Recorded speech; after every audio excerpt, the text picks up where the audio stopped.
Hello everyone, welcome you all. This is Megha. Today we are going to start a new topic. Actually, it is a new chapter that is body fluids and circulation. तो ये नया chapter हम start कर रहे हैं और today in this chapter we will cover very important topic that is the blood. ठीक है, तो आज हम ब्लड के बारे में डिटेल में स्टडी करेंगे. Isn't it? So you can see in this diagram, a beautiful diagram is there. This is the blood vessel which contains this is the liquid part called the plasma, and different types of blood cells you can see in this figure. Okay, different types of WBC are there and your red blood cells are present in this. Okay, so let's see.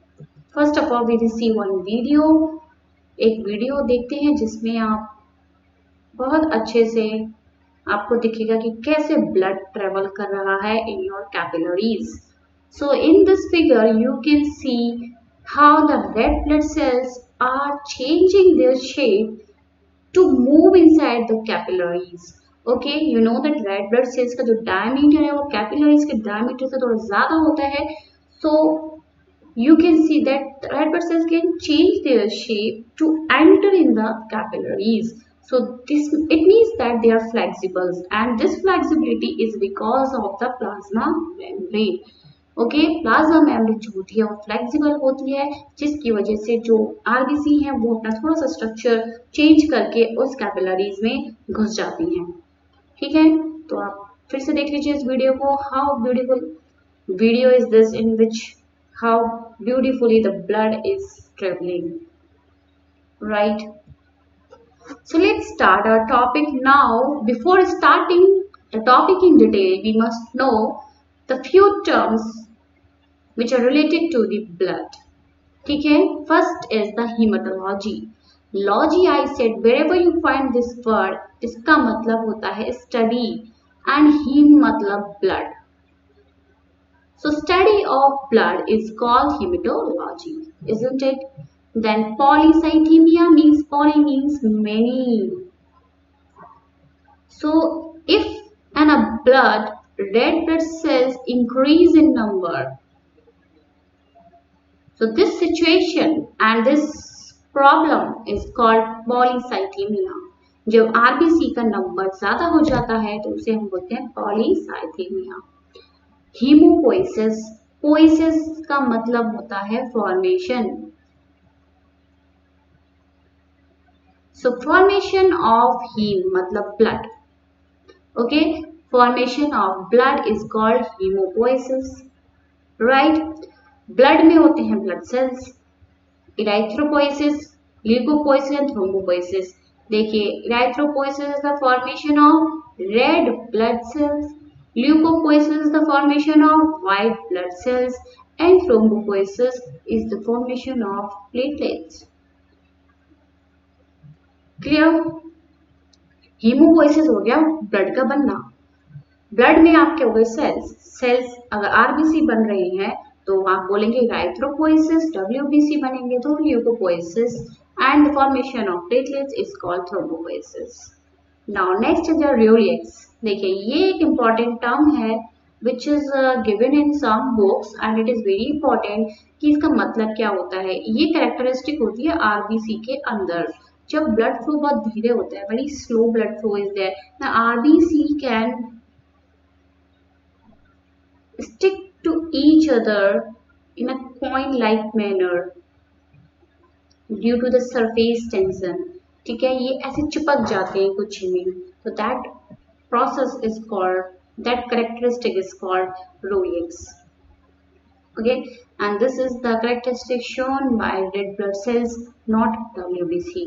WBC show नहीं करते, only red blood cells show this characteristic, right? So everything is clear. Now we will further move on to the flow chart. So here is a beautiful flow chart which I had made for you, and in this everything is mentioned. So blood जो होता है, blood में liquid part जो है that is the plasma. Plasma is the liquid part, whereas the cells are there, and the cells are of three types in our blood. Just a second. So blood cells जो होते हैं erythrocytes, cytes mean cells, okay, erythro means red blood cells. Leuko अभी terminology आई थी, leuko, leucopoiesis, तो leuco जहां भी मिलेगा वर्ड उसका मतलब होता है WBC, white blood cells. Thrombo means platelets. ठीक है, तो ये हो गए ब्लड के सेल्स। लिक्विड पार्ट हो गया plasma, and you know blood में 55% होता है प्लाज्मा एंड 45% होते हैं blood sales. So you can see the percentage is quite near by of both. ठीक है, थोड़ा सा प्लाज्मा ज्यादा है, ब्लड सेल्स हो गए 45%, प्लाज्मा हो गया आपका 55%। ओके, नाउ फर्दर ये क्लियर हुआ, ब्लड सेल्स हो गए रेड ब्लड सेल्स, WBC और platelets.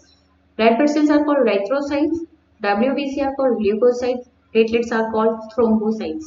Now these leukocytes are further divided into granulocytes and agranulocytes. Granulocytes, sites मतलब cells, वो cells हैं जिनके अंदर granules, छोटे छोटे spherical structures हैं जिनके अंदर कुछ enzymes filled होते हैं, so they are called granules. So granules जिनमें होते हैं वो हैं बेसोफिल, यूसिनोफिल एंड न्यूट्रोफिल। ठीक है, इसको याद करने का तरीका है बिंगो, BENGO। जैसे मैं याद करती हूँ, बी से बेसोफिल, ई से यूसिनोफिल, न्यूट्रोफिल, ये है क्या ग्रेनुलोसाइट्स। MLA से आप याद रख सकते हो, MLA मोनोसाइट, लिम्फोसाइट क्या है, ए ग्रेनुलोसाइट्स हैं, इजंट इट। तो वैसे भी आपको नाम से भी पता चल जाएगा, जैसे जिसके पीछे फिल लगा हुआ है वो सारे क्या है, ग्रेनुलोसाइट्स हैं, और जिनके पीछे साइट लगा है, साइट मतलब सेल, तो ये वो है, ये है ए ग्रेनुलोसाइट्स। ए ग्रेनुलोसाइट्स में आपको कोई भी ग्रेन्यूल्स देखने को नहीं मिलेंगे। क्लियर, ग्रेनुलोसाइट्स मतलब ग्रेन्यूल्स प्रेजेंट। देखो जहां भी बायोलॉजी में अगर आप कोई भी टर्मिनोलॉजी होती है उसके आगे ए लगा देते हैं तो उसका मतलब होता है वो चीज नहीं है उसमें, यानी कि वो एब्सेंट है, isn't it? तो इसमें ग्रेन्यूल्स नहीं है तो we call them agranulocytes. Clear.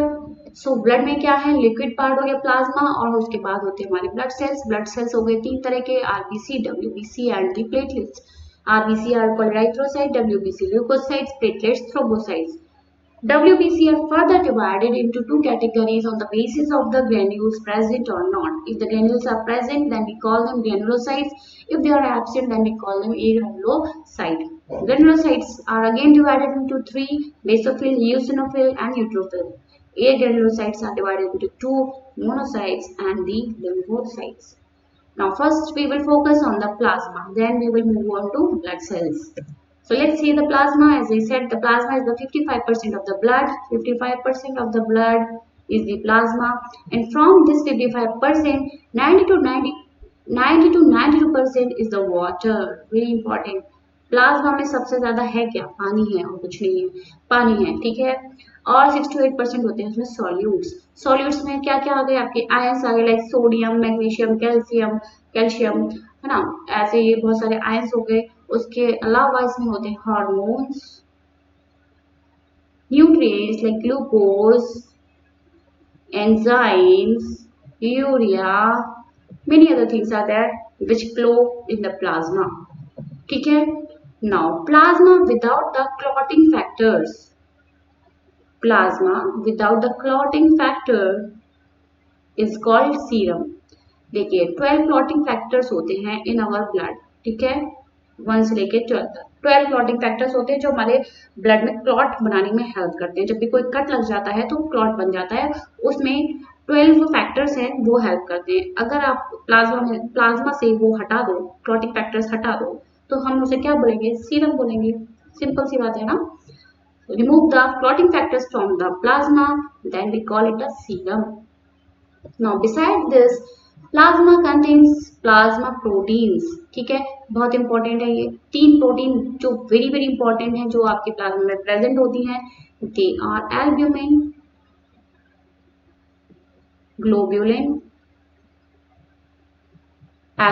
Globulin and your fibrinogen. Okay, So these are the most important plasma proteins, and these proteins generally ये प्रोटीन्स जो बन रही है लिवर में बनती हैं. तो एल्ब्यूमिन का काम क्या है? It helps to balance the osmotic pressure. So it helps in osmotic balance. ठीक है, हमारी बॉडी में ऑस्मोटिक बैलेंस रखती है, यानी कि वाटर और जो आयंस का जो बैलेंस है उसे रखने में एल्ब्यूमिन का बहुत बड़ा रोल होता है. Then globulin helps in defence mechanism. So it helps to kill the germs. So it has the property of defense. Defense mechanism में globulin help करती है. Fibrinogen helps in blood clotting. Fibrinogen जो है protein की fibres जैसे बना देती है, जिससे क्लॉट बन जाता है और ब्लड फ्लो रुक जाता है. क्लियर? एल्ब्यूमिन ऑस्मोटिक बैलेंस में हेल्प करती है, globulin defence mechanism, and fibrinogen helps in blood clotting. Clear? ये क्लियर है. प्लाज्मा में क्या है? 55% of the blood is the plasma, जिसमें से सबसे ज्यादा पानी है. 90 से 92% तक पानी मिलेगा और कुछ परसेंट सॉल्ट मिलेगा. सॉल्ट में आपके आयंस हो गए, सॉरी सॉल्ट ही सॉल्यूट्स है, उसमें ions, hormones, glucose, enzyme, urea, ये सब चीजें प्रेजेंट होती हैं. और क्लॉटिंग फैक्टर अगर आप प्लाज्मा में से हटा दो तो उसको हम बोलते हैं सीरम. उस प्लाज्मा को हम बोलेंगे सीरम. प्लाज्मा प्रोटीन्स हो गई, एल्ब्यूमिन, ग्लोबुलिन, फाइब्रिनोजन. और भी प्रोटीन्स होती हैं जो इंपॉर्टेंट है, वो ये 3 है. ठीक है, इनका फंक्शन क्या है वो भी बहुत इंपॉर्टेंट है. Now move on to the red blood cells. So we have seen the plasma part. Now we will move on to the blood cells. सबसे पहले हम red blood cells की देखेंगे, जिनको बोलते हैं erythrocytes. Okay. So सबसे पहले हम shape की बात करते हैं. First of all, we will talk about the shape of the RBC. So here you can see these are the RBC. The shape of the RBC is a biconcave. यानी कि यहाँ से और यहाँ से आप देख सकते हैं तो एक केव जैसा स्ट्रक्चर है. जैसे केव हम बोलते हैं ना, गुफा, तो यहाँ से पिचके हुए होते हैं सेंटर से, तो इसलिए इनका जो स्ट्रक्चर है, इनकी जो शेप है वो है बाइकॉनकेव डिस्क लाइक. ठीक है, डिस्क कहते हैं, फेंकते जो है डिस्क, तो वैसा है. बीच में से ये अंदर की तरफ होती है, तो इनको बोलते हैं बाइकॉनकेव डिस्क लाइक शेप. ठीक है, कॉनकेव आपने मिरर देखा होगा, फिजिक्स में पढ़ी होगी आपने, तो लैब में भी देखा होगा कॉनकेव मिरर. कॉनकेव मिरर में बीच में पतले होते हैं ना, बीच में गड्ढा होता है, तो वैसे ही ये लगते हैं. अब आप इसी सेल्स में कुछ सेल्स के जो स्ट्रक्चर है वो कुछ डिफरेंट देख रहे होंगे. ये जो सेल्स हैं ये भी आरबीसी ही हैं, बट ये जो सेल्स की शेप है वो आप देख सकते हैं कि सिकल जैसी हो गई है, क्रीसेंट शेप. ठीक है, आपने मून को कभी कभी इस शेप में देखा होगा, इसे हम क्रीसेंट शेप भी बोलते हैं. तो ये जो शेप है, ये जो शेप बन रही है, it is because of the disorder. So it is a genetic disorder which is called sickle cell anaemia. Genetic disorder है. ठीक है, सिकल सेल एनीमिया. इसमें जो रेड ब्लड सेल जो बाइकॉन के जैसे होते हैं वो सिकल सेल के बन जाते हैं.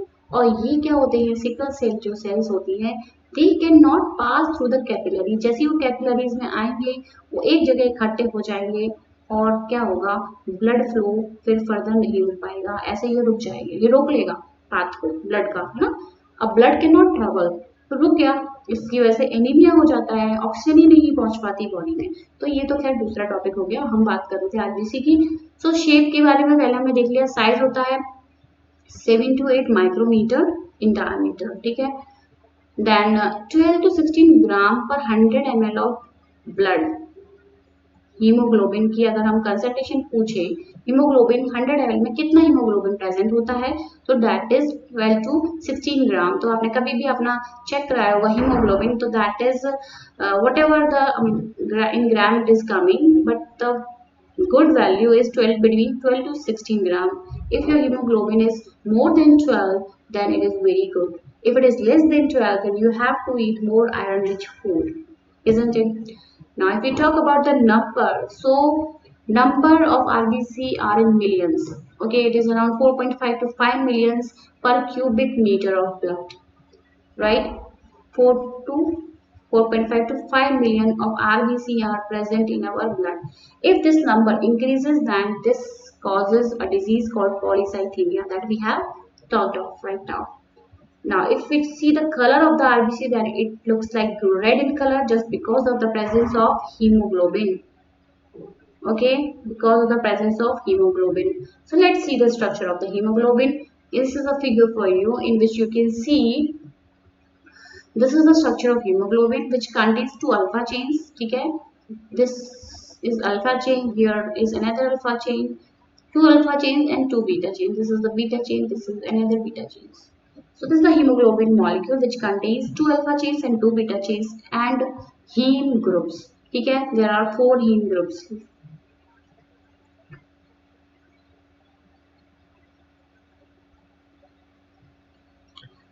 आपको यहाँ पे हीम ग्रुप्स दिख रहे हैं, ये 1 2 3 4. So these are the haem groups. Okay, ये हीम ग्रुप है. हीम ग्रुप जो होता है यहाँ पे आयरन होता है एंड आयरन की यहाँ पे वजह से ऑक्सीजन जो है ये हीमोग्लोबिन मॉलिक्यूल ऑक्सीजन को ट्रैप कर लेता है. तो आप देख सकते हो चार हीम ग्रुप होते हैं एक हीमोग्लोबिन मॉलिक्यूल में. ये एक हीमोग्लोबिन मॉलिक्यूल है, एक हीमोग्लोबिन मॉलिक्यूल में चार हीम ग्रुप होते हैं, तो चार ऑक्सीजन मॉलिक्यूल को ये ट्रैप कर सकता है. यानी कि एक haemoglobin molecule four oxygen molecules को बाइंड कर सकता है. ओके, अब हम बात करें कि एक आरबीसी में, okay, one red blood cell में कितने हीमोग्लोबिन मॉलिक्यूल्स होते हैं? How many hemoglobin molecules are present in one RBC? So the answer is around 250 to 270 millions.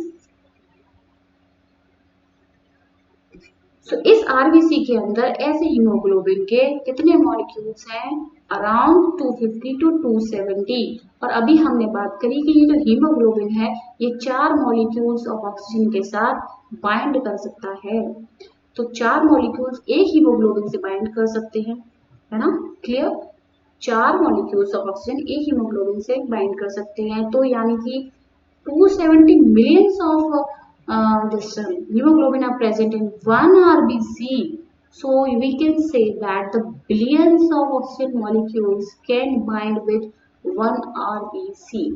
ठीक है, अगर आप मल्टीप्लाई करोगे 4 into 250 तो you will get some whatever the figure you are getting, you calculated, the answer is in billions.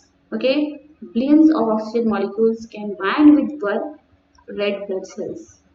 Is it clear?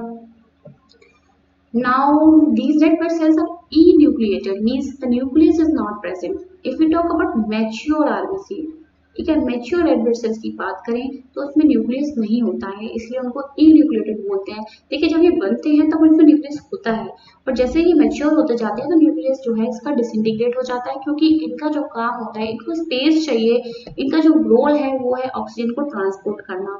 तो वो role अगर nucleus present होगा तो नहीं हो पाएगा, क्योंकि हीमोग्लोबिन एक्यूमुलेट नहीं कर पाएगा. तो इसीलिए जो है न्यूक्लियस इसका डिस्ट्रॉय हो जाता है जब ये मेच्योर हो जाते हैं. Right, now if you talk about life span, कितने दिन तक इनका टाइम पीरियड क्या है? That is 120 days. Life span of RBC is 120 days. After that they disintegrate, and now where they disintegrate? They disintegrate in the Kupffer cells. Kupffer cells are present in your liver. ये आपका जो liver है इसमें कुछ ऐसे sales होते हैं जिनको बोलते हैं Kupffer cells. They are phagocytic in nature.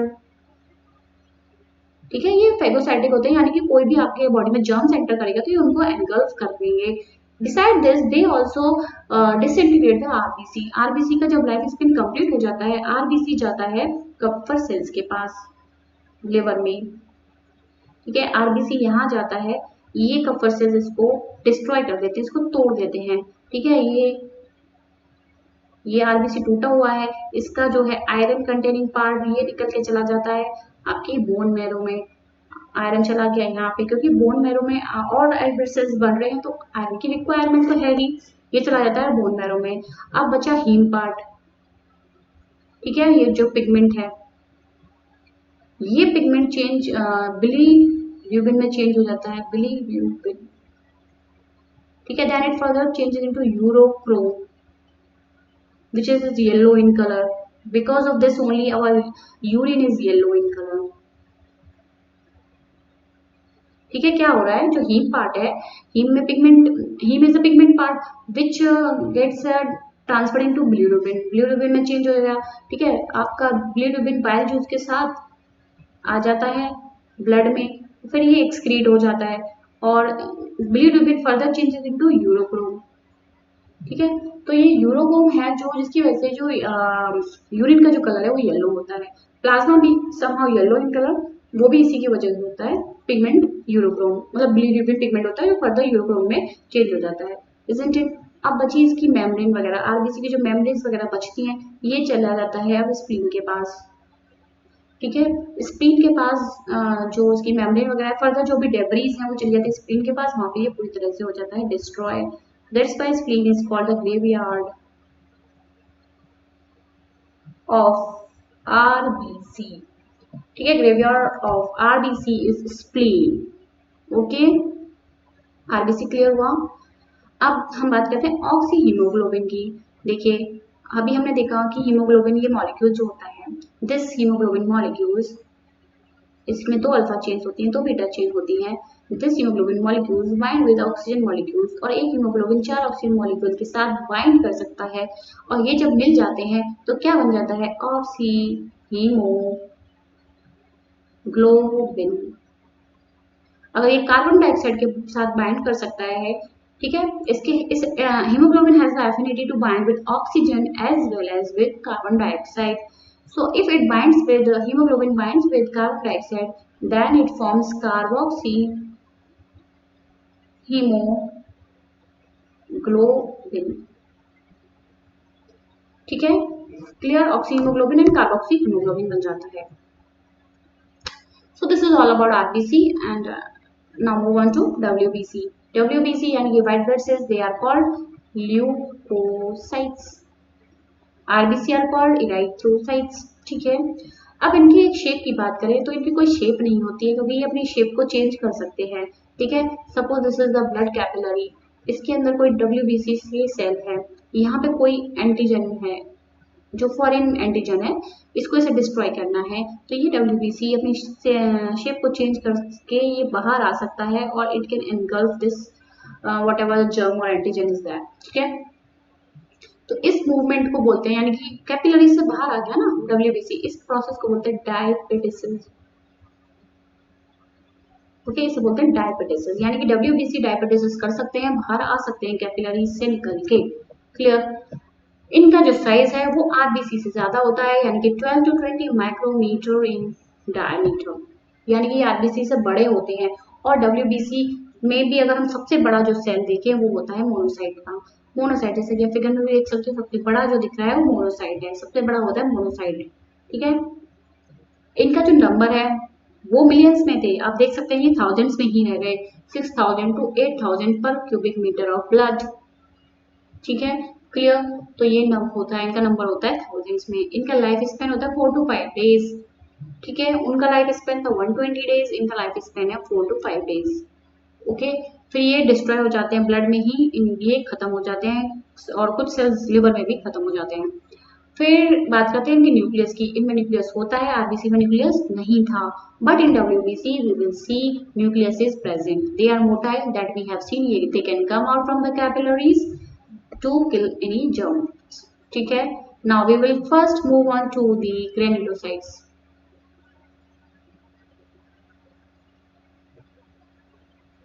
Granulocytes हमने देखे थे BENGO, बिंगो। बिंगो से याद किया था बेसोफिल, यूसिनोफिल एंड न्यूट्रोफिल। ठीक है, पहले तो हम इनके न्यूक्लियस की बात कर लेते हैं। सो बिंगो, बी से बेसोफिल का जो न्यूक्लियस है वो S शेप का होता है, यूसिनोफिल का होता है बाइलोब्ड, ऐसे दो लोब मिलेंगी, और न्यूट्रोफिल का तो बहुत सारी लोब है, 1 2 3 4 5 मल्टी लोब्ड, इजंट इट। तो आप इस फिगर में भी देख सकते हो, ये है S शेप का, this is the bilobe nucleus, दो लोब हैं इसकी, और ये हो गया आपका मल्टी लोब न्यूक्लियस। सबसे इंपॉर्टेंट, पहले तो इनका न्यूक्लियस पता होना चाहिए आपको कि कैसा न्यूक्लियस होता है।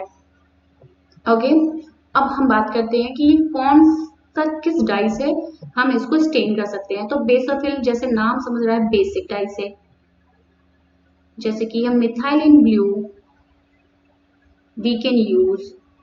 मिथाइलिन ब्लू में अगर आप स्टेन करोगे तो ये कैसा हो जाएगा, ब्लू कलर का, फिगर में भी आपको दिख रहा है ना। यूसिनोफिल को हम डाई कर सकते हैं एसिडिक डाई से, और जैसा कि नाम है eosinophil, eosin dye, you can use it is an acidic dye, and in acidic dye they change their colour to red, right. Neutrophils जैसा कि नाम से समझ में आ रहा है, they are neutral, they can be stained with acidic as well as basic dye and they show pink colour. Okay, ये क्लियर। हमने देख लिया इनका पहले तो हमने इनका न्यूक्लियस देखा, एस शेप का था, उसका बाई लोब था, उसका मल्टी लोब था। फिर हमने देखा बेसिक, जैसे नाम से पता चल रहा है बेसिक, तो ब्लू से मतलब बेसोफिल जो है बेसिक डाई से हम आपको इनको स्टेन कर सकते हैं, इओसिनोफिल को एसिडिक से, न्यूट्रोफिल तो न्यूट्रल होते हैं। ओके, ये क्लियर है। सबसे कम होते हैं लीस्ट अबंडेंट बेसोफिल, सबसे कम होते हैं बेसोफिल 0.8 टू 1.1%, सॉरी 0.8 टू 1%, और सबसे ज्यादा जो होते हैं न्यूट्रोफिल होते हैं 60 टू 65%। सबसे ज्यादा होते हैं neutrophil, they are most abundant, right. अब बेसोफिल और ईओसिनोफिल का कुछ फंक्शन सिमिलर है। सिमिलर फंक्शन क्या है? They both active during the allergic reactions. जब भी कोई हमारी बॉडी में एलर्जन एंटर कर जाता है, तो ये जो सेल्स हैं, देखो आप देख सकते हैं इनके अंदर ग्रेन्यूल्स हैं, ये जो छोटे छोटे आप ग्रेन्यूल्स दिख रहे हैं, है ना, ये ग्रेन्यूल्स में स्टोर है हिस्टामिन। तो whenever any allergen enters in our body or it affects any tissues, हमारे कोई भी टिश्यूज में कोई भी एलर्जन चला गया, तो ये क्या होंगे, बेसोफिल और ईओसिनोफिल, ये हिस्टामिन रिलीज करेंगे। हिस्टामिन रिलीज करेंगे जिससे क्या होगा, हमारे जहाँ पे भी प्रॉब्लम है जिस टिश्यू में, वहां पे ब्लड फ्लो इंक्रीज हो जाएगा टुवर्ड्स दैट पर्टिकुलर टिश्यू, उसकी तरफ ब्लड फ्लो ज्यादा होने लगेगा, जिसकी वजह से वहां पे क्या हो जाएगा, इन्फ्लेमेशन हो जाएगा, स्वेलिंग हो जाएगी, रेडनेस हो जाएगी, कोई भी इन्फ्लेमेशन हो सकता है। ठीक है, सो दे helps in allergic reaction, they respond during the allergens. So eosinophil and basophil, they do the similar function, and the second function which they do is that they prevent the clotting of the blood, prevent clotting. Okay, prevent clotting of blood because they have heparin. इनमें होता है heparin, histamine भी होता है और क्या होता है, हेपेरिन। हेपेरिन भी होता है जिसकी वजह से जो ब्लड, कभी कोई ब्लड वेसल जो है खराब हो गई है, उसमें क्लॉट्स बनने लग जाते हैं, तो वो क्लॉट नहीं बनने चाहिए, ब्लड फ्लो रुक जाएगा। अगर सपोज यही ब्लड वेसल की बात करूं, इस ब्लड वेसल में अगर यहाँ पे क्लॉट बनने लग जाएंगे तो ब्लड फ्लो रुक जाएगा। तो ये जो क्लॉट्स है इनको ये डिसॉल्व कर देता है, कौन, हेपेरिन, राइट। क्लियर है। अब हम बात करते हैं न्यूट्रोफिल की। न्यूट्रोफिल और फैगोसाइटिक इन नेचर। देखिए व्हाइट ब्लड सेल्स दो हैं जो फैगोसाइटिक होते हैं, एक तो हो गई न्यूट्रोफिल, दूसरी होती है मोनोसाइट। मोनोसाइट क्या है, ये है ए ग्रेनुलोसाइट्स, दीज ऑल लिम्फोसाइट और मोनोसाइट ए ग्रेनुलोसाइट्स हैं। मोनोसाइट का साइज सबसे बड़ा होता है ना, लार्जेस्ट है इनका साइज, बट ये बहुत कम होती है, fewer in number, but they are phagocytic in nature. So phagocytic neutrophil and these monocytes are phagocytic in nature. Means whenever any germs enter in our body, they engulf this germ. ये इस germ को engulf कर लेती हैं अपने अंदर और destroy कर देती हैं. So they both have the phagocytic nature. दोनों का ही phagocytic nature है. ये क्लियर हुआ। अब हम बात करते हैं मैक्रोफेजेस की। मोनोसाइट जब मेच्योर हो जाते हैं, monocyte, then they move in the tissues. ठीक है, मैच्योरेशन इनका यहीं पे होता है, वैसे एक्चुअली मैच्योरेशन होता है इनका टिश्यूज में। जब मोनोसाइट निकल के यहाँ टिश्यूज में आ जाते हैं, suppose this is a monocyte, ठीक है, ये इसका न्यूक्लियस है, ये मोनोसाइट जैसे ही टिश्यूज में आ जाएगा, ये मैच्योर हो जाएगा and we call it macrophage then. Okay, so mature monocyte is the macrophage. Okay, this is also having the phagocytic nature. Clear. So neutrophil सबसे ज्यादा होते हैं, 60 टू 65% ऑफ ब्लड न्यूट्रल होते हैं। ठीक है, कोई सी भी डाई से आप इनको स्टेन कर सकते हो, फैगोसाइटिक इन नेचर होते हैं। नाउ हम बात करते हैं लिम्फोसाइट्स की। लिम्फोसाइट्स आप स्ट्रक्चर देख सकते हो मोनोसाइट का, ठीक है, न्यूक्लियस है इसके अंदर बड़ा सा, लिम्फोसाइट का भी राउंडेड न्यूक्लियस है। लिम्फोसाइट्स दो तरह के होते हैं, B lymphocytes and T lymphocytes. It depends, इनका जो नाम है बीओटी, it depends, it is on the basis of the maturation, means where they are maturing. B lymphocytes are matured in the bone marrow. T lymphocytes are matured in the thymus. ठीक है, सो thymus gland होता है heart के ऊपर पीछे की तरफ थोड़ा सा, ओके वहां पे ये टी लिम्फोसाइट्स का मैच्योरेशन होता है। बी लिम्फोसाइट्स तो बोन मैरो में ही मैच्योर होकर बाहर आते हैं। सो दे प्रोड्यूस एंटीबॉडीज, ये एंटीबॉडीज बनाते हैं दोनों। So they helps in immune response. So whenever any antigen enter in a body, ये उसको पकड़ लेते हैं, उसको न्यूट्रलाइज कर देते हैं और डिस्ट्रॉय कर देते हैं। Okay, so they both helps in the immune response. Okay, clear? Monocyte and neutrophils are phagocytic in nature. Eosinophil and basophil, they respond during allergic reactions and prevent the blood clotting. Clear? And the lymphocyte are of two types, B and T lymphocytes. They form the antibodies. क्या बनाते हैं? This is the antibody. Okay, now move on to the platelets. Platelets का जो size है बहुत छोटे हैं, ये 2 to 5 माइक्रोमीटर, बहुत छोटे होते हैं। एंड नंबर इज 1,50,000 to 3,50,000, ठीक है, पर cubic metre of blood. So you can see their number is 1,50,000 to 3,50,000। So blood जो प्लेटलेट्स होते हैं दे आर कलरलेस। WBC भी कलरलेस होते हैं because they do not contain haemoglobin. Hemoglobin is not present in platelets as well as in WBC. No hemoglobin, so they are colorless. इनकी life span जो होती है 3 to 7 days तक होती है लाइफ स्पेन, ठीक है, बनते रहते हैं हमारी बॉडी में। जो प्लेटलेट्स होते हैं they are form from the megakaryocyte cells. Okay, remember this, they are form from the megakaryocyte cells. This is a cell which is form in the bone marrow. देखो bone marrow में stem cells होती हैं, उनको बोलते हैं pluripotent sales. ये ऐसी sales होती हैं जिनमें कैपेबिलिटी होती है कि ये हमारी बॉडी की फर्दर सेल्स को बना सकते हैं, ठीक है। ये अपने आप को भी रिन्यू कर सकते हैं, अपनी ये खत्म हो जाएंगे तो दोबारा बन जाएंगे, रिन्यू कर लेंगे। ऐसे सेल्स को बोलते हैं प्लूरिपोटेंट सेल। इनमें कैपेसिटी होती है कि ये और हमारी सेल्स की बॉडी की सेल्स जो होती हैं उनको बना सकते हैं। तो ये पहले मेगा कैरियोसाइट बनता है, फिर मेगा कैरियोसाइट बनता है, ये आपको याद करने की जरूरत नहीं है। फिर मेगा कैरियोसाइट से बनते हैं प्लेटलेट्स। Now platelets जो होते हैं they are not cell, okay, they are not cell, they are the cell fragments, so they do not contain nucleus. You can see these are the fragments of the cell, so these fragments are called platelets. इनको platelets बोलते हैं। They do not contain nucleus but they contain some cell organelles. इनमें cell organelles होते हैं, क्या नहीं होता, nucleus नहीं होता। They are the fragments of the cell, ठीक है। किससे बनते हैं? मेगा कैरियोसाइट से, ठीक है। So this is all about for today. So what we have seen, let's recall. So ये जो मेन चार्ट है ये आप याद कर लीजिए। ब्लड में दो पार्ट होते हैं ब्लड के, प्लाज्मा पार्ट, लिक्विड पार्ट, उसके अलावा सॉलिड पार्ट हो गया ब्लड सेल्स। ब्लड सेल्स में भी 3 तरह के ब्लड सेल्स होते हैं, red blood sales, WBC, white blood cells and platelets. Clear? RBC are called erythrocytes, WBC are called leukocytes and platelets are called thrombocytes. RBC का life span होता है 120 days. WBC का लाइफ स्पेन कितना था? ये रहते हैं केवल 6 to 7 डेज तक, और प्लेटलेट्स तो और भी कम दिन तक इनका लाइफ स्पेन होता है, ठीक है। एक बार मैं चेक कर लेती हूँ, 4 to 5 डेज है और कम ही है। WBC का लाइफ स्पेन बहुत कम है, 4 to 5 डेज ही है, ठीक है।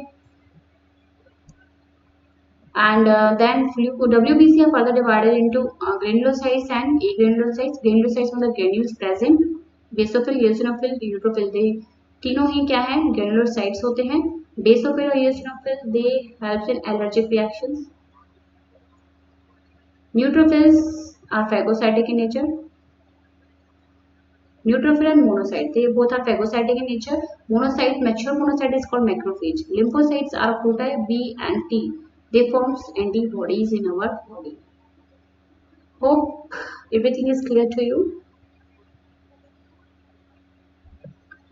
So this is all about for today, right? Thank you for watching, and please give your valuable feedback so that any improvement is there, please write it in the comment box so that I will improve myself. And please subscribe to my channel and hit the bell icon. Okay.